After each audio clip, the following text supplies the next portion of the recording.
열왕기하 13장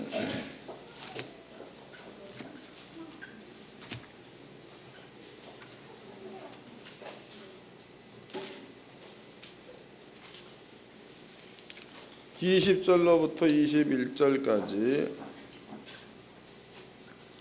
다 같이 한 목소리로 합독하도록 하겠습니다. 열왕기하 13장 20절로 21절까지 시작.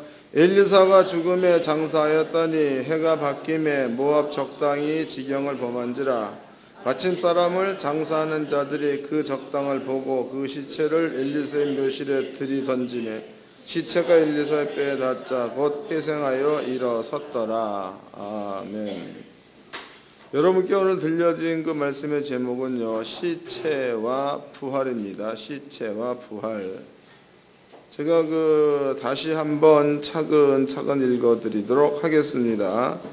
엘리사가 죽음에 장사하였더니 해가 바뀜에 모압 적당이 지경을 범한지라. 마침 사람을 장사하는 자들이 그 적당을 보고 그 시체를 엘리사의 묘실에 들이던지매 시체가 엘리사의 뼈에 닿자 곧 회생하여 일어섰더라. 이게 이제 본문의 내용입니다. 이것은 우리가 이제 읽어보면은 있을 수 없는 이야기죠. 그러니까 이스라엘 사람 가운데 누가 장사를 지내려고 하다가 보니까는 모압의 적당, 그러니까 모압 나라 사람들이 쳐들어온 겁니다. 그걸 보고 다급하여 시체를 던졌더니 시체를 던진 장소가 엘리사를 장사 지낸 장소지요. 거기에 던졌더니 엘리사의 시체에 죽은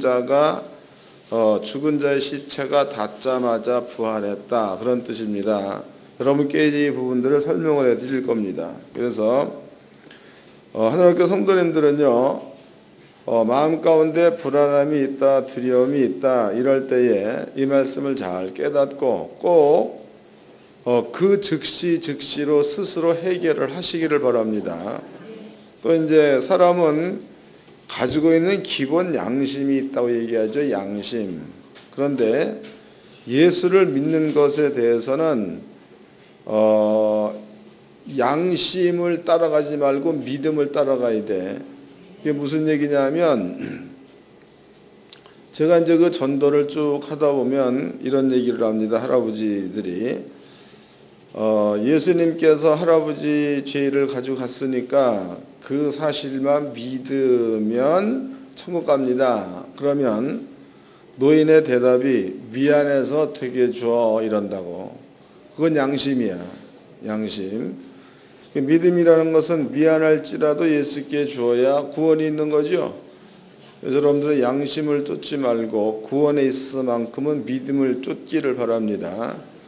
사회에 살면서 윤리와 도덕적 차원에서는 양심을 쫓는 게 좋죠. 근데 믿음, 신앙의 세계에서는 믿음을 쫓아야 될 줄로 믿습니다.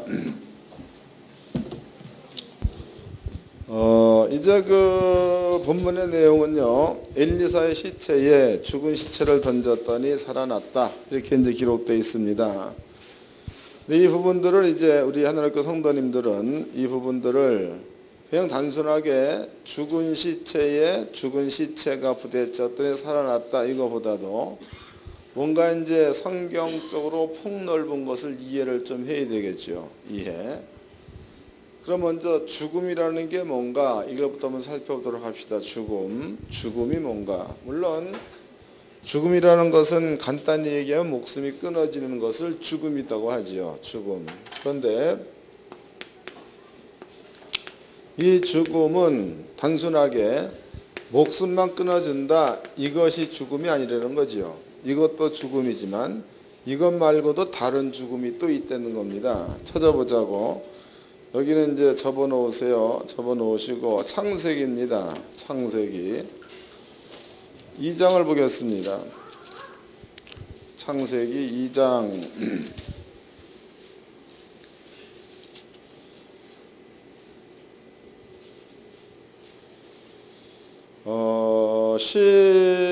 14절서부터 읽어드리겠습니다.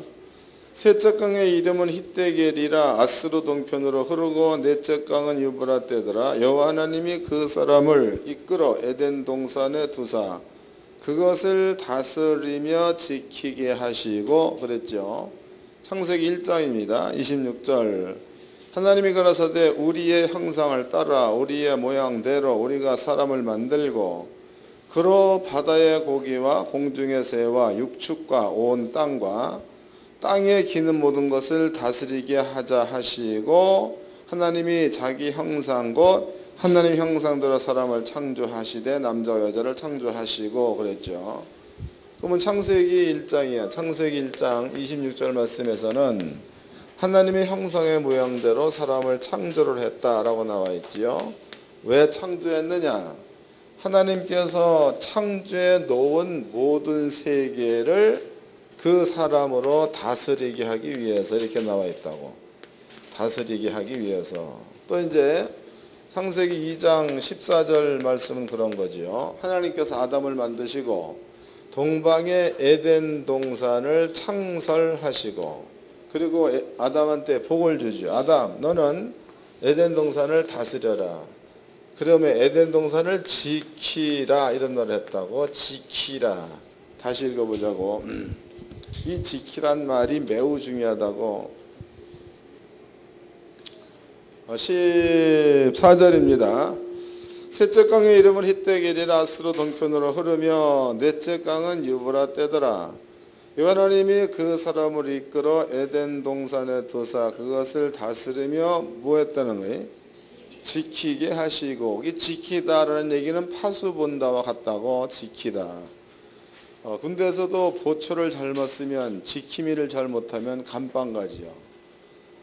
또 전쟁 중에도 만약에 어떤 그 성을 지키지를 못한다 그러면은 점령당해서 성 안에 사람 다 죽습니다. 지킨다. 그럼 여기에서 하나님께서 아담 만든 그 이유는 아담아 너는 에덴 동산을 다스려라. 그 다음에 이제 지켜라 라고 얘기를 했습니다. 그런데 이제 이것은 아담한테 주어진 하나님께서 아담한테 주어진 하나님의 뜻이다고. 아담 너는 다스려라. 아담 너는 에덴을 지켜라. 아버지의 뜻입니다. 그런데 하나님께서 말씀하시기를 아담아 너는 동산 중앙에 있는 나무는 네 마음대로 먹어라. 그러나 선악과만큼은 먹지 말라 이런 말을 썼죠. 먹으면 죽는다 이랬다고. 먹으면 죽는다. 그러면은 아담이라는 사람이 에덴 동산을 다스릴 수 있는 방법, 아담이라는 사람이 에덴 동산을 지킬 수 있는 방법은 딴 게 아니고 선악과를 안 먹으면 다스릴 수 있고 지킬 수 있다 그 뜻이죠. 선악과를 안 먹으면 다스릴 수도 있다. 선악과를 안 먹으면 지킬 수도 있다. 그런데 이제 에덴 동산에서 하나님이 만들어 놓은 짐승 가운데서 성경에 뱀 나왔죠. 뱀. 요 뱀이 간교하더라. 3장 1절입니다.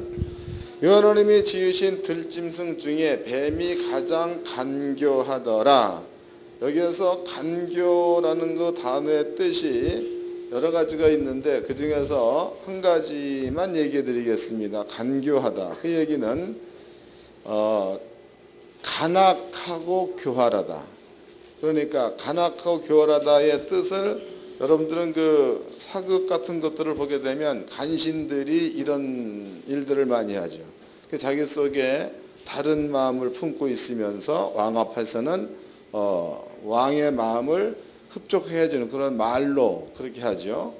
그 다음에 돌아서서는 욕심을 품게 되죠. 이런 것들을 간신, 교활한 자 이렇게 얘기합니다.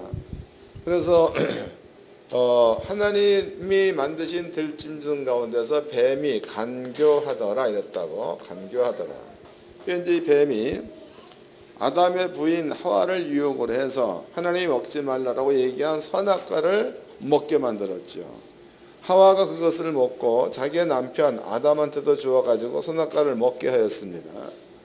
그럼 하나님의 말씀에 너는 선악과를 먹지 말라. 선악과를 먹으면 죽는다 라고 아버지가 법을 정해 놓으셨는데 그런데 하와도 선악과를 먹었다, 아담도 선악과를 먹었다 해서 또 하와도 아담도 선악과를 먹었으니까 성경대로라면 아담과 하와가 죽어야 맞지요.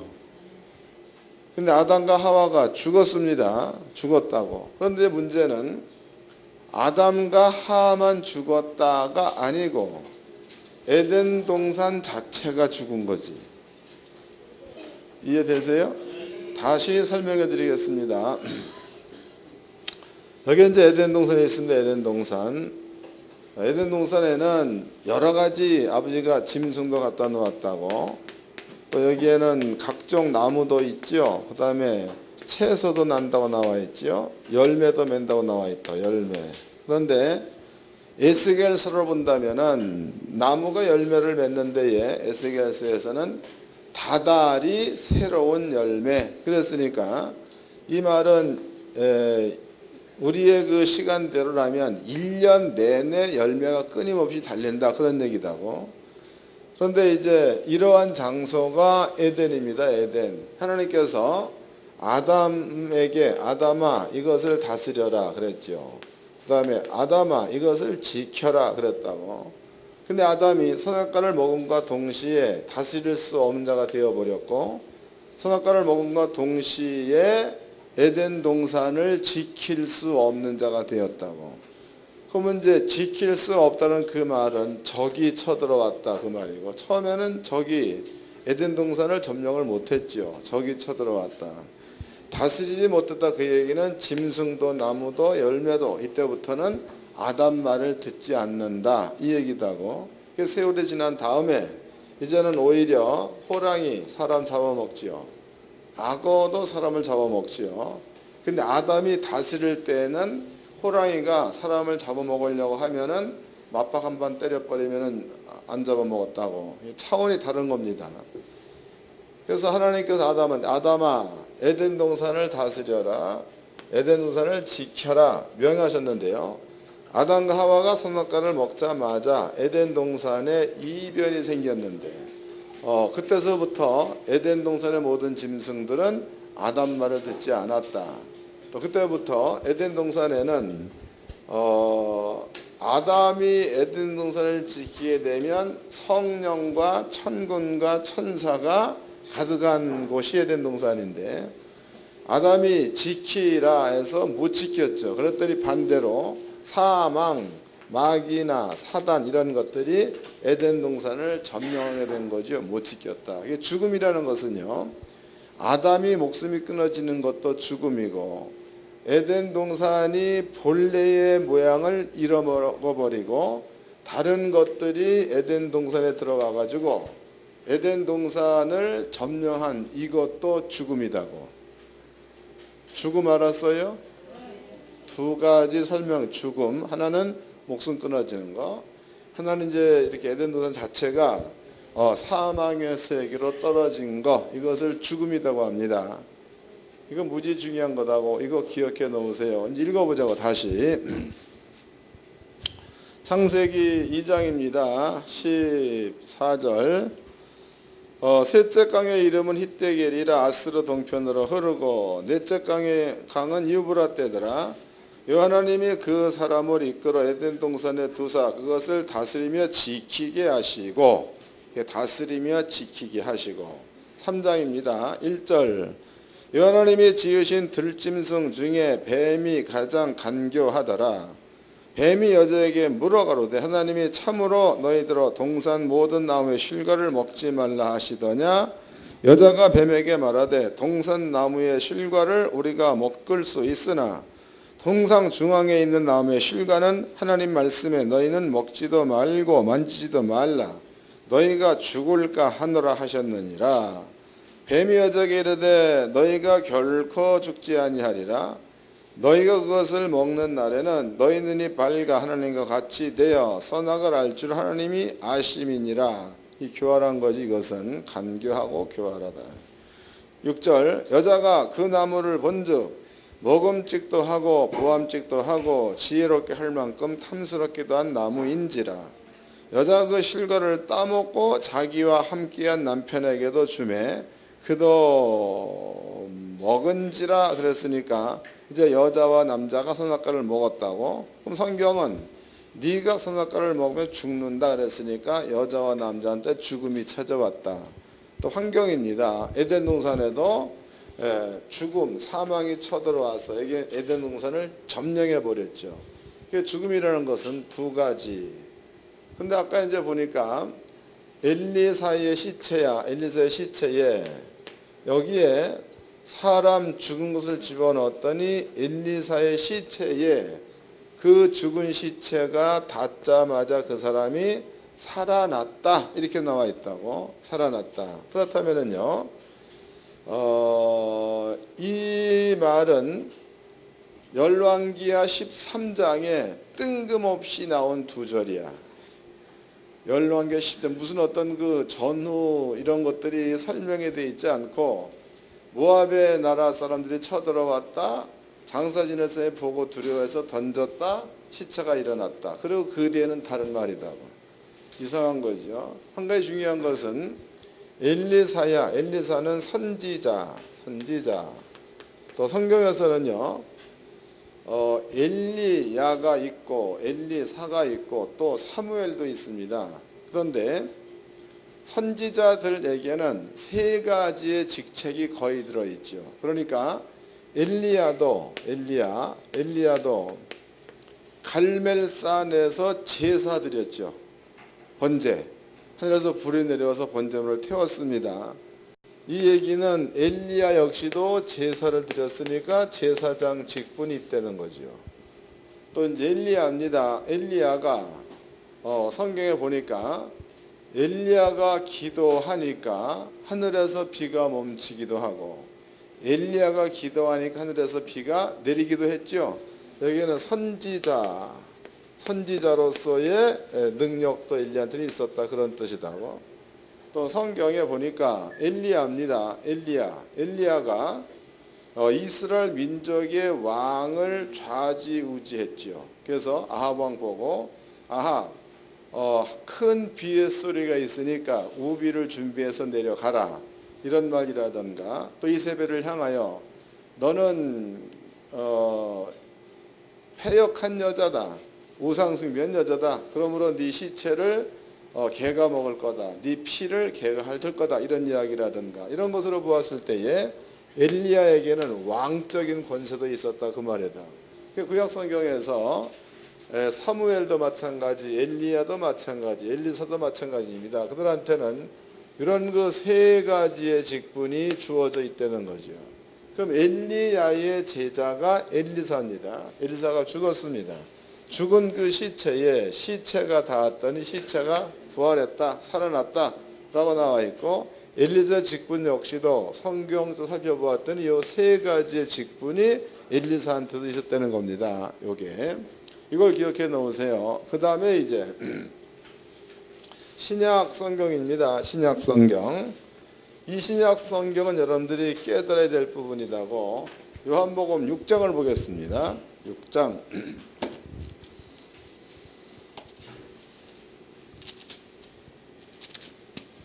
6장 45절서부터 읽어드리겠습니다. 요한복음 6장 45절. 이게 너무 쉬운 거니까 읽어만 들여다봐 다 알 거네. 선지자의 글에 저희가 다 하나님의 가르치심을 받으리라 기록되었은즉 아버지께 듣고 배운 사람마다 내게로 오느니라. 다시 읽겠습니다. 선지자의 글에, 구약 성경에 하나님께 가르치심을 받으리라고 기록되었은즉 구약 성경에 하나님이 뭔가를 가르쳐준다는 거죠. 아버지께로 듣고 배운 사람마다 내게로, 예수께로 온다 이랬다고. 이 말을 정리해 보도록 합시다. 그러면 선지자의 글 그러면 성경이야. 성경에 아버지께로부터, 그러면 여호와 하나님께로부터죠. 여호와께로부터 배운 자가 있다는 거. 배운 자가 있는데 아버지께로부터 배운 자마다 여기 보니까 내게로, 예수께로 온다 이랬다고. 그 아버지께로부터 배운 자마다 예수께로 온다 이랬단 말이죠. 아버지께로부터 배운 자마다 예수께로 온다. 이것도 이해가 진짜 안 되는 부분이다고. 왜냐하면 성경에 하나님은 회전하는 그림자도 없다. 성경에 하나님은 빛이다. 성경에 하나님은 사랑이다. 그런데 빛이 가르친다, 사랑이 가르친다, 이거 말이 안 맞는 거죠. 근데 지금 예수께서 하신 말씀이 성경에 아버지께로부터 배운 자마다 다 내게로 온다라는 말을 썼다고. 이 말을 우리가 이제 이해를 좀 해보도록 합시다. 이해. 그러면은 구약 성경에는요, 하나님께서 법을 주었는데 그 법이 모세 시대에 주어졌던 율법이에요. 율법입니다. 사도 바울이 율법에 대해서 얘기를 할 때에 율법을 통해서 뭐를 깨닫는다는 거예요. 그렇죠. 율법을 통해서는 죄를 안다 이렇게 얘기했습니다. 이 말은 무슨 얘기냐면 살인하지 말라 그 말이 없으면 살인이 큰 죄인 줄 모른다는 거죠. 거짓말하지 말라 그 말이 없으면 거짓말이 죄인 줄 모른다는 겁니다. 이것도 또 이해가 안 될 것 같으면 또 예를 들어보도록 하자고. 우리나라에는 도로교통법이라는 게 있지요. 다 아는 거니까. 그러면 도로교통법상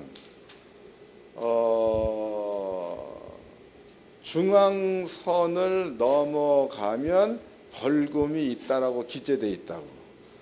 그러면 중앙선을 넘어가지 말라라는 규제가 있기 때문에 중앙선을 넘어가면 죄인 줄 아는 거다고. 법을 어겼다. 일본이다고. 일본 같은 경우에는 운전대가 왼쪽에 있어. 왼쪽. 오른쪽이 아니 오른쪽에 있다고. 그래서 우리는 이쪽에서 운전하죠. 일본에서 이쪽에서 운전한다고. 근데 보면 그 사람들은요, 우리와 모든 것들이 반대로 되어 있어. 그러면 그 나라에는 그 나라에 맞는 법을 만들어 놓았겠죠. 근데 그 법은 우리나라에다 비춰보면 안 맞을 수도 있고 우리나라의 법을 거기다 안 맞을 수 있는 거다고. 그런데 그것이 죄가 되는 것은 그 나라에서 정해놓은 도로교통법이 있기 때문에 죄가 되는 거예요. 그것 때문에 벌금도 내고 또 이제 면허 정지도 먹고 막 그러죠. 그런 것들입니다. 때문에 성경에서는요, 하나님께서 모세를 통해서 율법을 주었다. 율법을 왜 줬느냐? 사람들로 하여금 죄를 깨닫게 하기 위해서. 그 다음에 이제 죄에는 하나님께서 형벌을 정해놨습니다. 형벌. 그러니까 성경에서는 가늠하다 들킨 여자가 있다. 2명의 증인만 있으면 그 자리에서 돌로 때려 죽여도 된다. 형벌입니다. 그러면 이제 사람들이 율법을 알아. 그 율법을 통해서 자기를 비춰봤더니 죽을 만한 그러한 죄를 저지른 겁니다. 그러한 죄를 깨달았을 때에 그 죄를 용서받기 위해서 가는 장소가 하나님이 계시는 성전이지요. 그 성전에서 하나님 앞에 자기의 죄에 맞는 제물이야. 속건제를 드리던 속죄제를 드리던 이런 제사를 하나님께 드리면 그 사람의 모든 죄가 속건 제물된 양이나 소가 대신 죽는 것으로, 속죄 제물인 양이나 소가 대신 죽는 것으로 그 사람의 죄가 용서가 된다는 게 성경입니다. 이것은 하나님께서 모세한테 주어놓은 규례예요. 규례. 그러면은 하나님께서 모세한테 율법을 줄 때에 그때가 시내산에서 주었죠. 시내산. 그리고 모세가 그 율법을 받아가지고 율법을 이스라엘 백성들 전체한테 이 율법을 주었다 이 말이에요. 그럼 백성들의 마음 가운데에 하나님이 알려주신 율법이 마음 가운데 들어가 있으면 그 율법을 통해서 내가 하는 행위가 죄다 죄가 아니다를 알겠죠. 그러면 그것은 모세가 알려준 거예요? 하나님이 알려준 거예요? 하나님이 알려준 거예요. 하나님께로부터 율법을 받아서 죄다라고 판정되는 사람은 하나님이 계시는 성전으로 가서 거기에서 제사를 드리면 그 죄가 용서가 되는 겁니다. 그럼 예수님께서 하신 말씀이 아버지께로부터 듣고 배운 자는 다 내게로 온다 해서 예수가 땅에 온 것은 그냥 사람으로 온 게 아니고 예수가 땅에 온 것은 제물로 오셨죠. 제물. 그래서 성경은 세상 죄를 지고 가는 하나님의 어린 양을 보라. 읽어보겠습니다. 요한복음 1장이다고. 1장 29절입니다. 이건 다 같이 읽읍시다. 시작. 이튿날 요한이 예수께서 자기에게 나오심을 보고 가로되 보라 세상 죄를 지고 가는 하나님의 어린 양이로다. 그 세상 죄를 예수가 지고 간다 이랬단 말이에요. 그러면은 아버지가 알려준 거 율법을 통해서 자기의 죄를 깨달았다. 그러면 죄를 깨달은 사람은 구약 성경에서는 성전으로 가서 제사를 드리면 용서가 됩니다. 근데 신약 성경에서 자기의 죄를 깨달으면 이제는 예수께로 가야 되는 거죠. 이해가 된 거예요? 그래서 요한복음 6장 말씀에서 선지자가 한 말에 즉 성경에 기록해 놓기를 아버지께로부터 배운 자마다 다 내게로 오느니라. 이해가 됐죠? 아버지께로부터 배운 자마다 예수께로 온다. 그 다음에 이제 예수께로 오면 뭐 하냐 이게. 예수께로 오면 6장을 다시 가봅시다. 요한복음 6장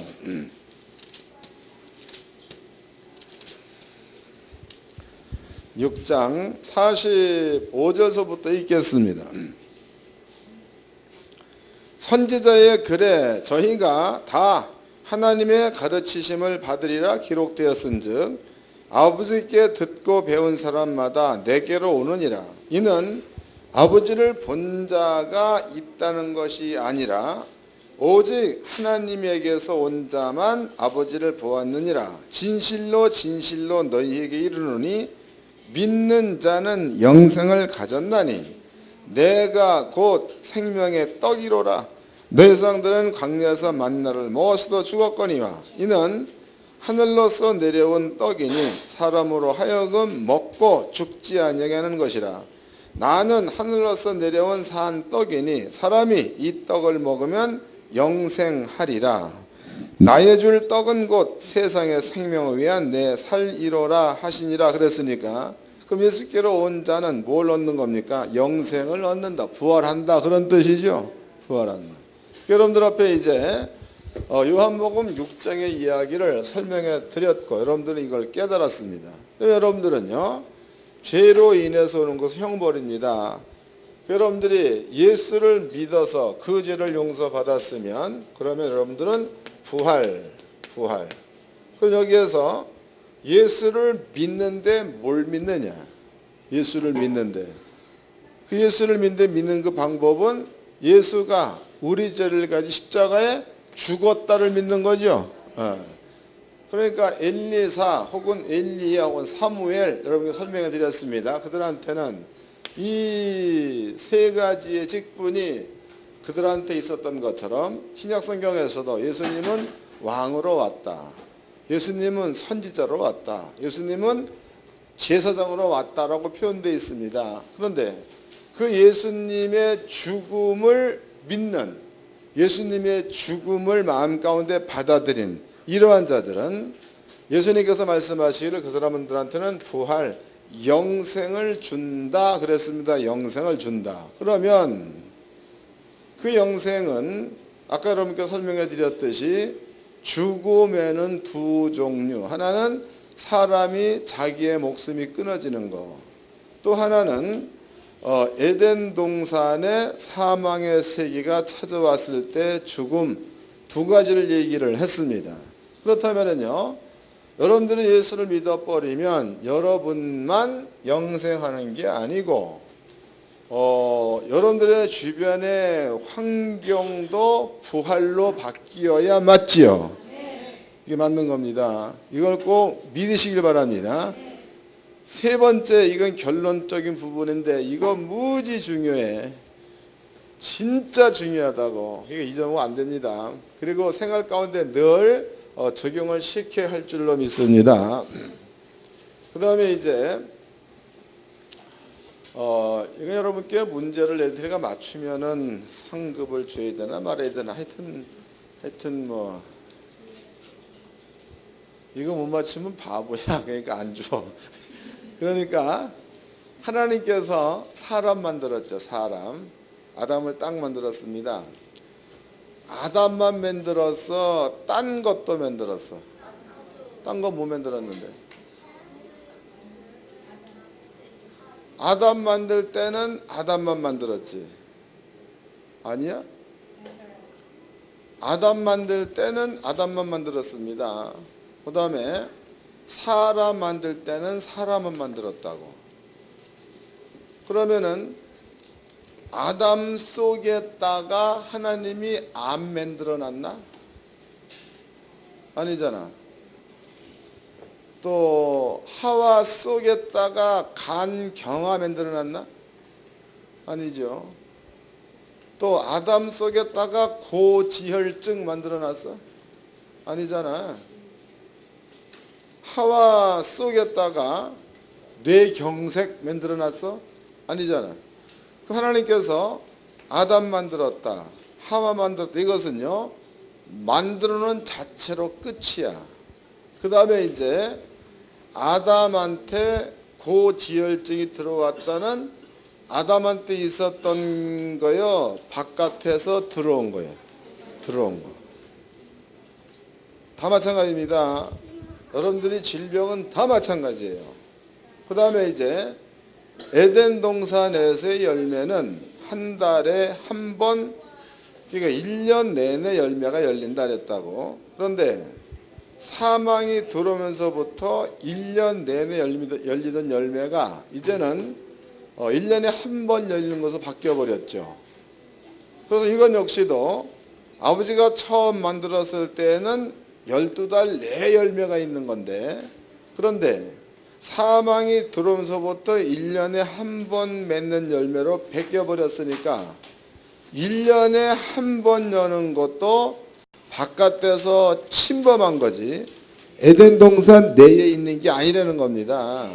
그러면 부활이야. 그럼 부활이라는 것은 예수님의 죽음에 우리가 부딪히게 되니까 우리가 부활했어. 우리가 부활. 그러면은 우리만 부활했느냐? 아니죠. 주변의 모든 환경이야. 환경도 여러분들이 예수를 믿는 믿음을 가져버리면은 환경도 부활했는 줄로 믿으시기 바랍니다. 환경도 부활한 거예요. 그러면 그 환경의 부활이라는 것은요, 거기에는 가난도 없는 곳이 부활이죠. 또 시험도 없는 것이 부활인 겁니다. 그러면 가난이 왔다, 그것은 침범한 거예요.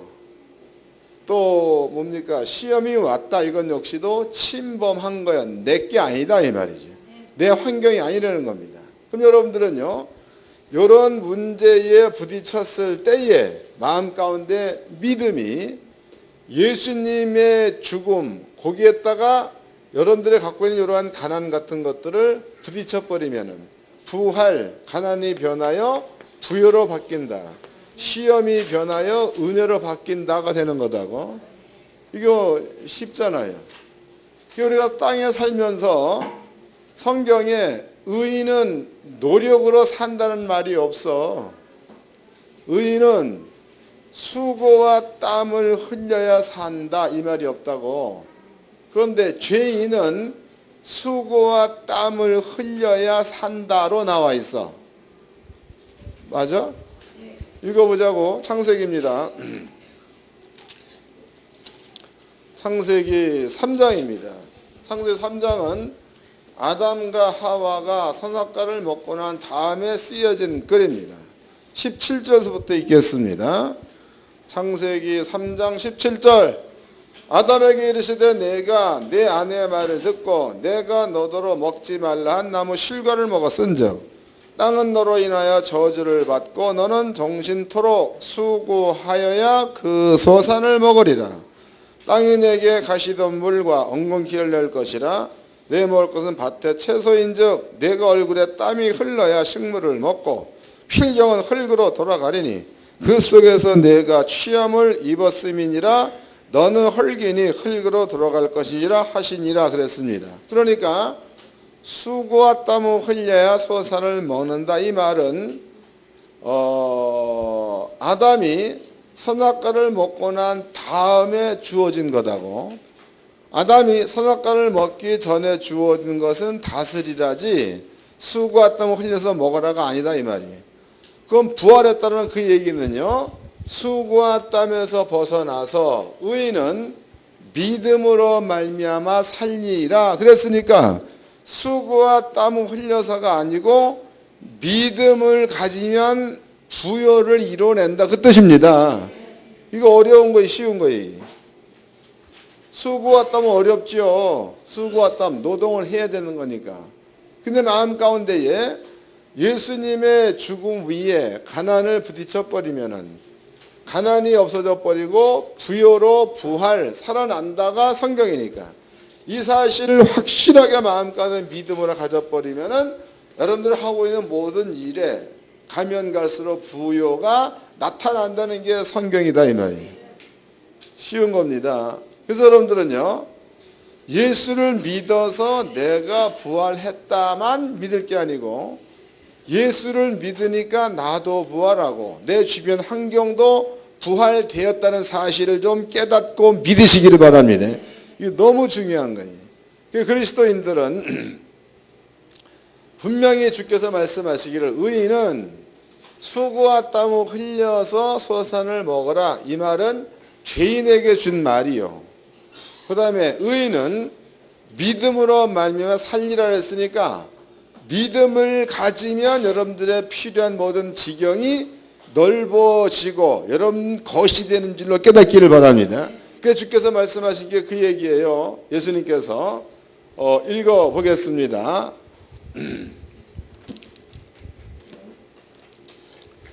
마태복음 16장입니다.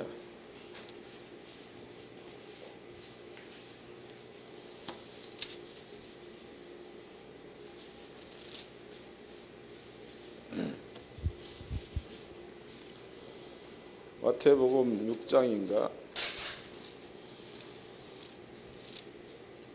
누가복음 6장을 봅시다. 누가복음 6장. 여기 마태복음 6장에 나와 있네. 마태복음 6장을 봅시다. 27절서부터 읽어드리겠습니다. 27절. 너희 중에 누가 염려함으로 그 키를 한 자나 더하게 할 수 있느냐? 또 너희가 어찌 우복을 위하여 염려하느냐? 들의 백합화가 어떻게 자라는가 생각하여 보라. 수고도 아니하고 길쌈도 아니하느니라. 그러나 내가 너에게 말하노니 솔로몬의 모든 영광으로도 입은 것이 이 꽃 하나만 갖지 못하느니라. 오늘 있다가 내일 나공에 던지우는 들풀도 하나님이 이렇게 입히시거든 하물며 너희일까 보냐? 뭐라는 거예요? 이게 뭔 소리야? 다시 깨닫기를 바랍니다. 29절. 그러나 내가 너에게 말하노니 솔로몬의 모든 영광으로도 입은 것이 이 꽃 하나만 갖지 못하였느니라. 오늘 있다가 내일 아공에 던지우는 들풀도 하나님이 이렇게 입히시거든 하물며 너희일까 보냐? 믿음이 적은 자들아. 그럼 이를 뒤집어 보면 믿음만 있으면 무엇을 먹을까 무엇을 입을까 걱정이 전혀 없어진다는 거죠.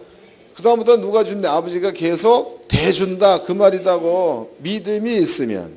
그럼 뒤집어서 믿음이 적으면 여러분들의 수고와 땀으로 살고 믿음이 있으면 하나님의 수고로 살고. 어떤 게 좋아?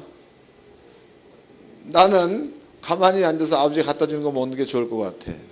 나는 그렇게 생각을 한다고.